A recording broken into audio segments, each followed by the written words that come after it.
Bueno, muy buenas noches a todos los que se conectan a este nuevo Instagram Live de Crianza y Salud.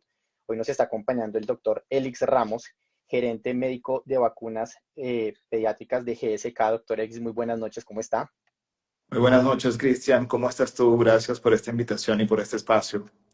Muy bien, doctor, muchas gracias. Bueno, para las personas que no lo saben, este es el segundo live de una serie de 5 que estamos realizando en lo que va del año, antes de que finalice el 2025, y en el que estamos tratando diferentes temas, pues en compañía precisamente del doctor Elix. La vez pasada hablamos de cómo la vacunación es una herramienta clave para la prevención de enfermedades graves. Si ustedes no lo pudieron ver, si de pronto se perdieron esa transmisión, pueden consultarlo en la cuenta de Instagram de Crianza y Salud y también en la cuenta de Me Vacuno Por. Igualmente en la web de Crianza y Salud está disponible para que lo puedan ver.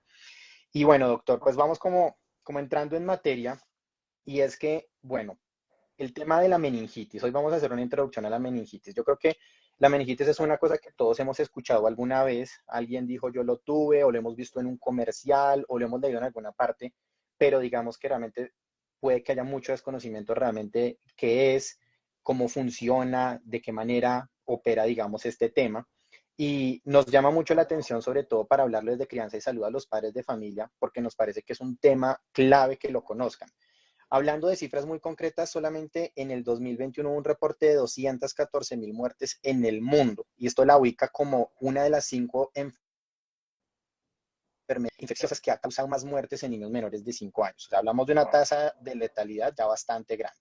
Si nos remitimos a Colombia, el Instituto Nacional de Salud nos dice que entre el 2024 y lo que va del 2025, un aumento del 21%. O sea, ya enfocados en estas cifras, sabemos que estamos hablando de una enfermedad que no es tan común, pero que cuando da, tiene una tasa alta. En ese orden, pues doctor, yo quiero que podamos empezar a explicarle un poco a la gente lo primero de eso y es, ¿qué es la meningitis? Bien, Cristian. Gracias por esa introducción y por esos datos que pueden sonar alarmantes, pero que hacen parte de nuestra realidad. Y afortunadamente como país tenemos fuentes muy confiables del comportamiento de ciertas enfermedades y la meningitis es una de ellas, de las cuales tenemos cifras muy serias y muy aterrizadas. Pero para explicar qué es la meningitis, primero nos toca como recordar un poco que hay algunas estructuras dentro del cuerpo, particularmente las meninges, que tal vez no son una estructura tan conocida en el día a día como los pulmones o como el cerebro, pero las meninges son una membrana o unas membranas que recubren el cerebro y la médula espinal, es decir, que recubren al sistema nervioso central. Y cuando se inflaman estas meninges, estas membranas, pues es cuando nos enfrentamos a esa situación que conocemos como meningitis. La meningitis puede ser causada por muchos factores, pero principalmente hablamos de factores infecciosos. Y dentro de estos agentes infecciosos que pueden causar meningitis, pues tenemos virus, bacterias, hongos, entre otros. Dentro del espectro de la meningitis también es importante resaltar que es muy conocido o es muy sabido dentro del ámbito médico que cuando es producida por bacterias nos enfrentamos normalmente a formas graves de meningitis. Y hay un grupo de bacterias que podemos llamarlas como las sospechosas habituales, las que más comúnmente causan meningitis. Y son cuatro bacterias con nombres particulares, son nombres que manejamos en el día a día en el ámbito médico, pero para los papás y las mamás que nos acompañan en este espacio es importante saber que desde el ámbito de la medicina tenemos muy claros quiénes son estas bacterias que causan meningitis a manera de recordatorio y para aquellos papás y mamás curiosos que quieren siempre saber un poquitico más. Estas bacterias tenemos, por ejemplo, el neumococo, tenemos el meningococo, hay una tercera bacteria con un nombre un poquito más enredado que es el Haemophilus influenza y tenemos un tipo específico de streptococo que también causa, distinto al neumococo, que también causa meningitis. Entonces, como son distintas bacterias, es un tema amplio, tal vez un poco denso, pero como mensaje, lo que tal vez es importante que los papás y las mamás se lleven es que la meningitis tiene distintas causas y que cuando es bacteriana puede ser grave. La inflamación de esas membranas alrededor del cerebro, pues, tiene una presentación desde el punto de vista de signos y síntomas importante. Inicialmente, en algunos casos, y dependiendo de la bacteria, puede parecer un resfriado, puede iniciar solamente con fiebre, y es en estas primeras fases donde, cuando no hay mucha claridad de la gravedad de lo que está ocurriendo, pues puede que dejemos pasar esos síntomas iniciales. Luego, ya cuando hay síntomas o cuando hay manifestaciones más características de meningitis, estas incluyen dolor de cabeza, incluyen somnolencia, es decir, estar un poquito más dormido, con más sueño de lo habitual. En los niños muy pequeños, por ejemplo, el rechazo a la alimentación, están inapetentes o pueden estar irritables, es decir, con llanto fácil, que no se calma con las medidas habituales con las que calmamos a nuestros pequeñitos. Y nadie mejor que los papás para conocer el comportamiento de sus hijos. Entonces hay una serie de características, habría que sumarle otras que buscamos nosotros los médicos cuando tenemos al frente al paciente, que es como la rigidez de nuca, es decir, que no pueden flexionar de manera habitual o de la manera que esperamos, el cuello no lo pueden flexionar, sino que está rígido. Todo eso nos apunta hacia cuadros de meningitis y es importante como tener esta sintomatología presente para acudir a un centro de atención tan pronto como sea posible. Doctor, súper interesante eso que usted nos está comentando. A mí me surge una duda y es qué tan fácil es confundirlo con otro tipo de enfermedades, porque los síntomas, digamos, que pueden traducirse, los que usted me estaba comentando ahorita, a otros cuadros de enfermedad que para uno como papá podría decir, esto es una cosa A o B, y de pronto al dejar avanzar, al no tener el tratamiento adecuado, pasa lo que hablábamos al inicio y es que pues se vuelve más letal. Sí, efectivamente, conforme la enfermedad avanza, pues se incrementan los riesgos de complicaciones asociadas a la propia enfermedad. Sobre tu pregunta específica de qué tan fácil es confundirla con cuadros más benignos, con cuadros menos graves, pues es muy posible, sobre todo en la parte inicial, en las fases iniciales de la presentación de la enfermedad, porque cuando nos encontramos con un cuadro de fiebre, de malestar, de este niño irritable, pues uno puede confundirlo, bueno, tiene malestar, esto puede ser una gripa.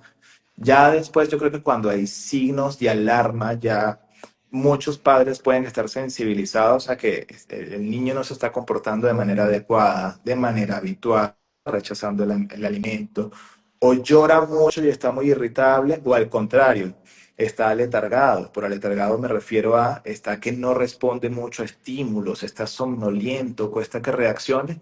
Muchos papás van a tener la capacidad de identificar que algo no está bien y llevar al niño a un centro de atención. Pero es importante tener en cuenta estos signos de alarma. Para ciertas bacterias específicas, signos de alarma pueden incluir que en medio de este cuadro febril inicial puedan aparecer, por ejemplo, manchas en la piel, manchas rojizas o violáceas, como de color púrpura o morado, en la piel. Pueden ser pocas, pero pueden diseminarse rápidamente. Obviamente que ante esto hay que buscar asistencia muy rápidamente. Podemos estar frente a la manifestación de bacterias específicas que causan meningitis. Entonces, esto es muy importante tenerlo presente. Me gusta mucho este tema y te lo comento porque estamos muy cerca también del día de la conmemoración que tiene implementada la Organización Mundial de la Salud para hablar sobre meningitis. Esto es un tema que hace parte de una agenda, de una lucha contra esta enfermedad porque sabemos que dentro de la meningitis bacteriana, cuando tenemos claro que son bacterias que muchas de ellas se pueden prevenir, pues hay una hoja de ruta para derrotar la meningitis en 2030. Ya está como una meta muy clara de la OMS y es importante que todos estemos educados al respecto. Médicos, especialistas, público general, o sea, población general, perdón, me refiero a los papás, las mamás, que sepan que hay esfuerzos para derrotar esta condición que tú lo dijiste muy bien al inicio, que es poco frecuente, eso es clarísimo, es una condición poco frecuente, afortunadamente, pero que cuando ocurre puede ser devastadora, puede ser catastrófica. Cuando hablamos de catástrofe, nos referimos al impacto que puede tener a largo plazo esta enfermedad, porque Si entendemos que son estas membranitas que están alrededor del cerebro, pues podemos entender que las manifestaciones pueden estar relacionadas con la esfera neurológica, por eso ese adormecimiento que puede llevar al coma, incluso a la pérdida de la conciencia. En algunos casos, en un porcentaje de los pacientes con meningitis bacteriana, pueden fallecer por esta enfermedad. Y luego tenemos que con los que sobreviven a la enfermedad, pueden quedar con secuelas a largo plazo. Entonces, es un tema complejo, insisto, afortunadamente poco frecuente, pero que representa una carga importante para la salud de los más pequeños. Entonces, importante mantener esta conversación viva y una vez más te agradezco el espacio para que estemos hablando de esto. Súper importante. Y lo que estaba diciendo, doctor Elix, es el espacio que estamos creando precisamente con Crianza y Salud, es porque vemos esa necesidad de educar cada vez más sobre la importancia de prevenir, sobre la importancia de conocer, de saber a qué nos enfrentamos. Hay un dato que a mí me parece tremendo y es de la OMS y dice que el 50% de aquellas personas que pues lo tengan, pues pueden fallecer. Entonces, de nuevo, como decíamos, sí no se trata de ser alarmistas, no se trata de solamente hablar de cifras, pero sí de que podamos entender, porque lamentablemente a veces son estas cifras las que nos llaman la atención y las únicas que nos hacen tomar acciones. Cuando vemos cifras más bajas, lamentablemente pues somos como más ligeros con ese tipo de cosas. Entonces, eso es lo que estamos buscando y justamente como lo decía el doctor Erix, pues estamos a unos pocos días de esta conmemoración del Día de la Meningitis, no solamente el día de hoy, yo les voy anticipando una vez dentro de 8 días, volvemos a tener un espacio con el doctor Elix también en el que vamos a profundizar en otros temas. Pero bueno, doctor Elix, a Cristian, mí hay una cosa que, sí, solamente para dejarle a quienes nos acompañan y gracias por acompañarnos, un dato particular, ese 50% que sabemos, según la estadística de fallecimientos asociados a meningitis, ocurre en el grupo que no llega a tener acceso a tratamientos oportunos. Entonces, cuando no se implementan las medidas correctas, hasta la mitad de quienes padecen una meningitis pueden fallecer. Sin embargo, debido a que ha habido grandes avances, y esto puede variar un poco dependiendo de la bacteria que causa la meningitis, sabemos que, por ejemplo, para una bacteria específica como es el meningococo, cuando se implementan las medidas de forma adecuada, cuando hacemos un diagnóstico temprano, es decir, cuando agarramos al paciente en las fases iniciales y se inician los tratamientos, el tratamiento con los antibióticos que corresponden, pues esta letalidad baja más o menos a un 10%. Entonces, afortunadamente ha habido grandes avances, pero cuando hablamos de 10%, estamos hablando de que uno de cada 10 pacientes termina falleciendo aun cuando hacemos todo lo correcto, aun cuando hacemos todo lo que podemos hacer. Y uno de cada 10 es una cifra terrible de todas maneras. uh -huh. Entonces sí es importante como ponerlo un poquito en contexto y saber que a pesar de los avances, seguimos ante unas condiciones que tienen una letalidad alta, particularmente me refiero porque las bacterias se comportan de forma distinta, no es lo mismo una meningitis como mencionábamos anteriormente, por neumococo, que por meningococo, que por hemófilus. Entonces ahí hay algunos detalles muy médicos en los que no quiero adentrarme, pero sí saber que las bacterias en general tienen esa capacidad de generar cuadros graves y que si no hacemos lo correcto, pues la letalidad, es decir, la mortalidad asociada específicamente por la enfermedad va a aumentar y de allí la importancia de que ante cualquier duda, ante signos o síntomas que despierten esa atención de los papás, acudan tempranamente a buscar asistencia médica. Gracias por ese complemento, doctor X, porque digamos que no queremos asustarlos, sino más bien decirles que se puede, con esos tratamientos adecuados, bajar precisamente esas cifras. Digamos, acá vemos que haciendo una pequeña conclusión ya desde este punto es, sí se pueden evitar estas tasas tan altas, el tema es con toda esa información poder identificar y finalmente pues tener los tratamientos adecuados que como usted nos dice, pues afortunadamente con los avances tecnológicos hoy por hoy, digamos, que se tiene y hacia la proyección a 2030, bueno, pues ojalá podamos llegar a esa meta de erradicarla, de no tener casos, que sería pues lo ideal, ¿no? Doctor, me llama la atención algo y es que usted ha hablado de meningococo, usted ha hablado de, ¿cuál fue el otro? De neumococo y de meningococo, de los Neumococo que yo también, conozco, sí. de los nombres que recuerdo. Y me causa curiosidad esa parte final, ese coco. ¿Tiene algo particular? ¿Por qué se llaman así? ¿A quién se le ocurrió? ¿Eso tiene algo que sea particular en el tipo de virus, en este caso de bacteria al que estamos hablando? De bacterias, de bacterias. Hay que recordar que dentro de los microorganismos, de estos agentes microscópicos que no vemos a simple vista, pues tenemos virus, tenemos bacterias. Dentro de lo que nos compete hoy, hablando de meningitis bacteriana, pues las bacterias las clasificamos desde el punto de vista médico, dependiendo, dentro de muchas clasificaciones que hay, pero particularmente por su forma, eso nos da mucha información en el ámbito médico para, para el personal asistencial, para el personal de laboratorio, para identificar ciertos grupos de bacterias que tienen formas específicas y nos permite como generar grupos de bacterias. Los cocos son bacterias que tienen forma redondeada, como círculos, como esferas, y que a su vez se pueden presentar de distinta forma en su agrupación. Pueden generar como cadenas, pueden generar como racimos de uva, como racimos, uno los ve en el microscopio que se agrupan como pequeños racimos. Pueden estar aislados, pueden estar en pares, y esto nos ayuda mucho para identificar la bacteria de entrada cuando estamos haciendo las pruebas para llegar al diagnóstico, cuando tenemos la sospecha de una infección.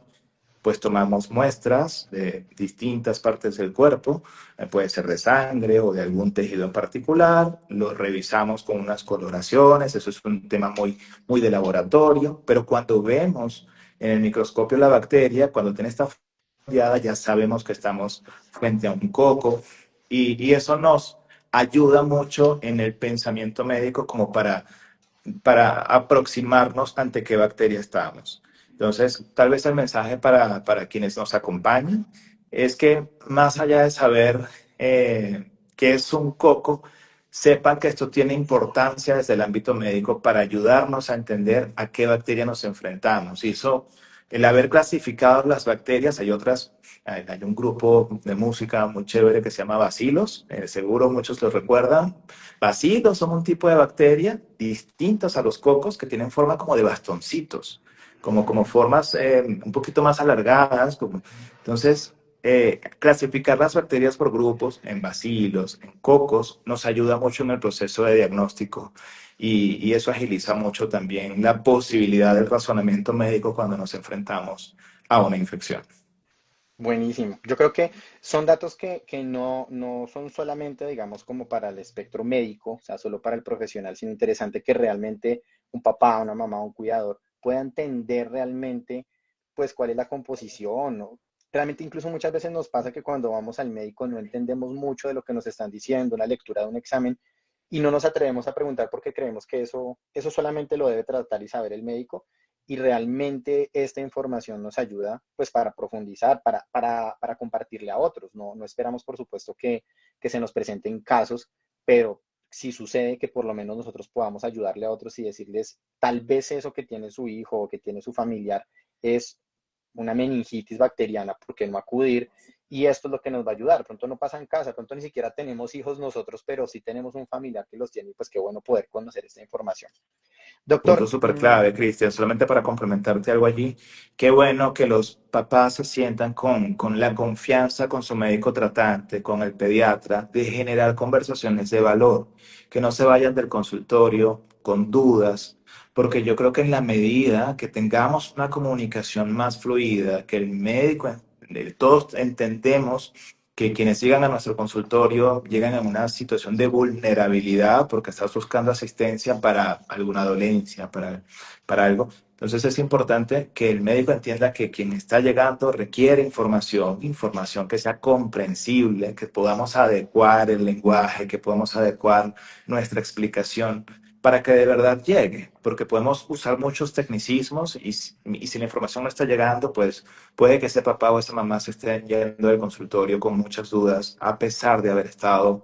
unos buenos minutos ahí conversando con el experto, con el especialista. Entonces, la comunicación entre el médico en esa relación médico-paciente es fundamental, entenderla, exigirla también y que los papás sientan eso, esa confianza para mantener conversaciones de valor con sus médicos. buenísimo. Acá algo yo para complementarle, doctor. Se conectan muchas personas, digamos, de crianza y salud, no solamente se dirige a padres, madres, cuidadores, sino que también muchos profesionales de la salud se conectan pediatras también, médicos generales, vacunadores, enfermeras. Y chévere también que ese llamado que usted hace, pues digamos que sean las dos vías, ¿no?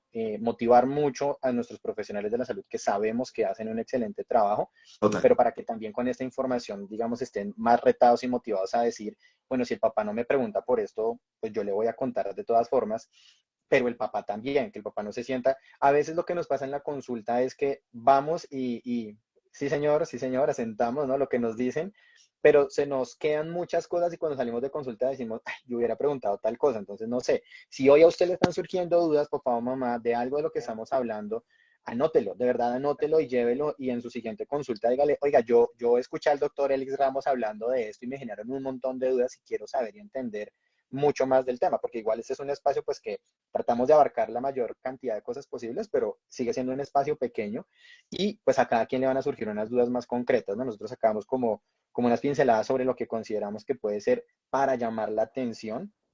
Por supuesto, digamos que en los siguientes momentos que podamos tener estas transmisiones, abarcaremos otros espectros del tema, pero sí es una invitación muy importante y se le agradezco, doctor Elix, para que toda nuestra comunidad pues también se sienta motivada con este y con muchos otros temas, ¿no? Porque no son solamente estos temas que a veces se nos quedan.